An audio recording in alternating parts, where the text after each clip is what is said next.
लक्ष्मीनाथ समारंभां नाथयामुनमध्यमाम् अस्मदाचार्यपर्यन्तां वन्दे गुरुपरम्परां श्रीमत्काश्यपदुग्धवारिधिविदुं वेदान्तविद्वत्वरं श्रीरामानुजयोगिपुङ्गवगुणा ध्यानेन सन्मार्गदं श्रीनारायणयोगिपादविनुतं ख्यातं गुणैरुत्तमै विश्वक्सेन गुरुत्तमं बुधवरं वंदे मुदा सान्वयम्। प्यारे वीक्षकों को प्यार भरा नमस्कार। सबको दीपावली पर्व की हार्दिक शुभकामनाएं। तो दोस्तों, दीपावली का त्योहार 5 दिनों में मनाया जाता है। तो हर एक दिन का उसमें एक महत्व है। तो प्रथम दिन होता है धनतेरस। तो आज हम धनतेरस के बारे में ही चर्चा करेंगे।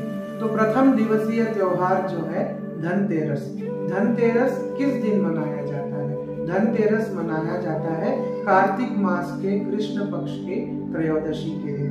तो इस धनतेरस के नाम में ही तेरस आता है। तेरस यानी त्रयोदशी।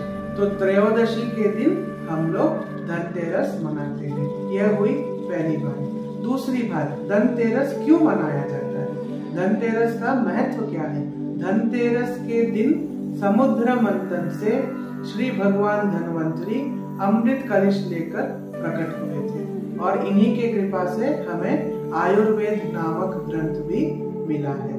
और आगे चलते हुए इसी दिन में और बहुत सारी बातें आती हैं। तो उनमें प्रमुख बात है कि इस दिन माता लक्ष्मी और भगवान कुबेर की पूजा की जाती है। माता लक्ष्मी की पूजा तो दीपावली के दिन भी होती है, लेकिन धनतेरस में हमें कुबेर जी के साथ में माता लक्ष्मी की पूजा करनी चाहिए और उनसे आशीर्वाद यह मांगना चाहिए कि हमारे व्यापार में, हमारे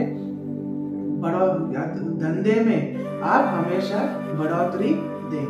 और आज के दिन से ही हम अपने सारे घर में दीपदान करते हैं। तो यह हुई कुछ बातें। और बातें जो आगे चल के आती हैं उसमें बहुत ही प्रमुख बात है कि हमें यम दीपदान करना चाहिए। यम दीपदान का मतलब क्या है? यम दीपदान का मतलब यह है कि हमें मृत्यु के देवता, जो मृत्यु के देवता भगवान यमराज हैं, उनके लिए हमें हमारे घर में एक दीपदान करना चाहिए। क्यों करना चाहिए? इसका महत्व क्या है? इसका महत्व यह है कि हमें एक दीपदान करके भगवान यमराज से प्रार्थना करनी चाहिए कि हमारे पूरे परिवार में भी किसी की भी अकाल मृत्यु ना हो। आप हमें अकाल मृत्यु से बचाए रखें। और इसकी विधि क्या है?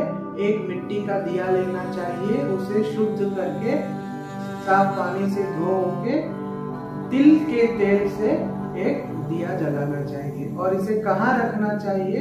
इसे हमारे घर के मुख्य दरवाजे के पास रखना चाहिए और दिए का मुख दक्षिण दिशा की ओर रहना चाहिए। तो यह बात हमें नहीं भूलनी चाहिए। हम त्योहार के जोश में बहुत सारी बातें भूल जाते हैं, लेकिन इस बात को याद रखकर और अवश्य ही करना चाहिए और भगवान यमराज से प्रार्थना करनी चाहिए कि हम सब अकाल मृत्यु के भय से बचे रहें। तो आज धनतेरस की महत्व क्या है? जिस दिन भगवान धन्वंतरी प्रकट हुए और माता लक्ष्मी और भगवान कुबेर की पूजा होनी चाहिए और यम दीपदान करना चाहिए। इस दिन सोना चांदी भी खरीदना चाहिए। अगर हम सोना चांदी ना खरीद सकते हो या हमारा सामर्थ्य ना हो तो एक स्टील का बर्तन भी ले सकते हैं और उस बर्तन को 5 दिन भी भगवान के पास रखकर उसमें एक दीपदान कर सकते हैं। तो यही है धनतेरस के महत्व। श्रीयत्कान्ताय कल्याण निधये निधयेत्थिनां श्री वेंकट निवासाय श्रीनिवासाय मंगलम। मंगलम यतिराजाय श्रीभाषामृतगायिने सौलभ्य परिपूर्णाय महापूर्णाय मंगलम। सबको प्यार भरा धन्यवाद। जय जय श्री सीताराम।